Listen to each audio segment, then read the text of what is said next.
اہل سنت میں کسی فقہ کی تقلید کرتے ہیں تو آپ سنی ہو گئے، فنش۔ اور عقائد کی میں نے بات بتائی، مثلا میں مذہباً فقہ میں حنفی ہوں، میں امام اعظم کا مقلد ہوں، حنفی المذہب ہوں، مگر باقی ائمہ فقہ جتنے ہیں ان سب کو حق مانتا ہوں۔ یہ طریقہ ہے اہل سنت کے عقیدے کا۔ ہندوستانی مسلمانوں کی اکثریت حنفی ہے، سو وہ امام اعظم ابو حنیفہ کے طریق کی مذہب کی تقلید کریں، اس میں خیر اور عافیت ہے اور گمراہی سے بچاؤ ہے۔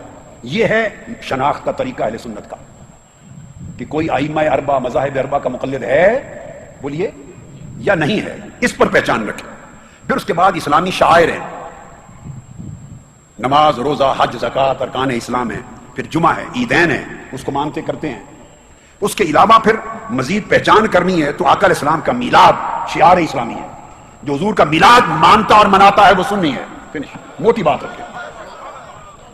ہمارے یہاں پرابلم یہ ہے کہ ہم یہ سمجھتے ہیں، مثلا میں اگر یوں سمجھوں کہ کوئی حضور کا میلاد بھلے مانے یا نہ مانے، اگر مجھے نہیں مانتا تو وہ سنی نہیں ہے، یہ کہاں کا قاعدہ ہے؟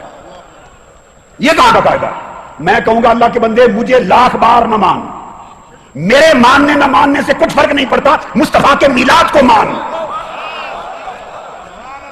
یہ فیصلہ ہے سنیت کا۔ بھئی آپ ہیں، میں ہوں، یہ ہے، یہ تو عالم ہیں، علماء ہیں، مفتی ہیں، عالم ہیں، اور علماء کے درمیان علمی مسائل میں ہزارہ اختلاف ہوتے رہے، ہوتے ہیں، ہوتے رہیں گے۔ کوئی کسی کو مانتا ہے، کوئی نہیں مانتا، کوئی کسی کو جانتا ہے، نہیں جانتا۔ بھئی آپ کے اور میرے ماننے نہ ماننے سے کسی کے مسلک پہ رتی برابر کوئی فرق نہیں پڑتا۔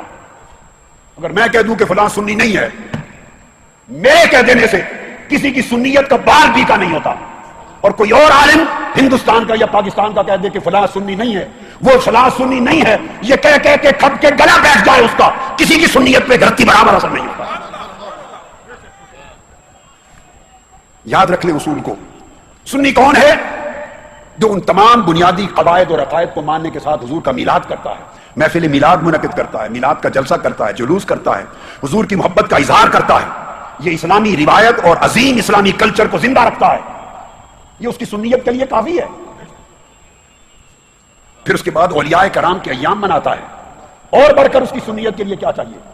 وہ اولیاء سے منسلک ہے، وہ سلسلہ قادریہ سے، چشتیہ سے، نقشبندیہ سے، شاذلیہ سے، سہروردیہ سے، رفاعیہ سے، مرثیہ سے، ادبیہ سے، علویہ سے منسلک ہے، اولیاء صوفیاء سے۔ ایام مناتا ہے، ان کے عرس کرتا ہے، قرآن خوانی کی محفل کرتا ہے، ایصال ثواب کی اجتماعات کرتا ہے، ذکر و درود و سلام کرتا ہے، اور محفل میلاد کے بعد کھڑے ہو کر بھی سلام پڑھتا ہے۔ ارے یہ سارا کچھ کرے تو پھر بھی سنی نہیں ہے، صرف اس لیے کہ آپ نہیں کہتے، آپ نے کہہ دیا سنی نہیں، تو کسی کو سنی بنانے یا نہ بنانے کا ٹھیکہ کسی نے دے رکھا ہے آپ کو؟ آپ کب سے ٹھیکیدار بنے ہیں سنیت کے؟ میں کب سے ٹھیکیدار بنا ہوں؟ کوئی اور ہم میں سے کب سے ٹھیکیدار بنا ہے؟ سنیت کا سرٹیفکیٹ دینے لینے کا ہم میں سے کوئی ٹھیکیدار نہیں ہے، سنیت کا مالک مصطفیٰ ہے۔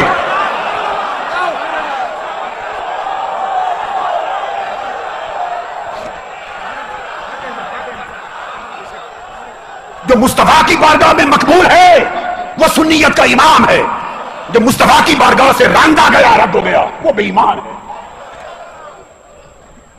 دیکھو کہ اس بندے کی محبت آقا سے کیا ہے، حضور کی نوکری کیا ہے، عقیدہ حضور سے کیا ہے، صحابہ سے کیا ہے، اہل بیت سے کیا ہے، اولیاء سے کیا ہے، امام اعظم سے کیا نسبت ہے، یہ بنیادی دیکھنے کی یہ باتیں۔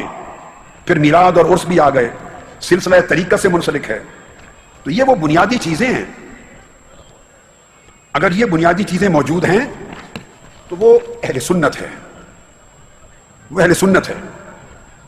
اب دیکھیے، اگر آپ میری بات ماننا شروع کر دیں گے ایک عالم کے طور پر کہ جو میں کہوں ہر بات میری مانے تو سنی ہے، دوسرے عالم کی بات ماننا شروع کر دیں گے کہ اس کی ہر بات مانے تو وہ سنی ہے، ادھر سے ایک اور اٹھے گا اس کی بات ماننے کی شرط لگا دیں گے، میرا ہر فتویٰ میری ہر بات مانے تو سنی ہے۔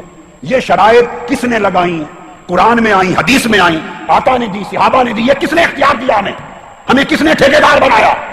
یہ سنیت اور عقیدہ کانٹریکٹ نہیں ہے، جیسے آپ کاموں کا لیے ٹھیکہ لیتے ہیں سڑکیں بنانے کا، بلڈنگ بنانے کا، یہ ٹھیکہ نہیں ہے، یہ عقیدہ ہے، اور عقیدے کا 1400 سال کا تسلسل ہے، اور کسی کو داخل کرنے نکالنے کا حق نہیں۔ اس عقیدے میں اعلیٰ حضرت بھی بیٹھے ہیں، اوپر غوث پاک بھی بیٹھے ہیں، داتا گنج بخش بھی بیٹھے ہیں، خواجہ اجمیر بھی بیٹھے ہیں، اس عقیدے میں امام غزالی بھی بیٹھے ہیں، امام راضی بھی بیٹھے ہیں، امام نسوی بھی بیٹھے ہیں، ابو المنصور ماتریدی بھی بیٹھے ہیں، اس میں امام اعظم بھی بیٹھے ہیں، ارے اس میں بڑے بڑے بیٹھے ہیں، انہوں نے اپنے فتووں سے اختلاف کرنے والے کو مسلک اور عقیدے سے خارج نہیں کیا. آپ اور میں کون ہیں خارج کرنے والے؟ کسی کو اسلام میں داخل کرنا، خارج کرنا، یہ حق میرا نہیں ہے، آپ کا نہیں ہے، کسی کا نہیں، یہ اللہ رسول کا حق ہے. مجدد الفسانی رحمۃ اللہ علیہ سے ان کے ایک مرید نے کہا مجھے حضور کو نصیحت کریں. حضرت مجدد الفسانی کو فرمایا، عرض کیا حضور نصیحت کریں. فرمایا بیٹے ایک ہی نصیحت ہے، نہ کبھی خدا بننا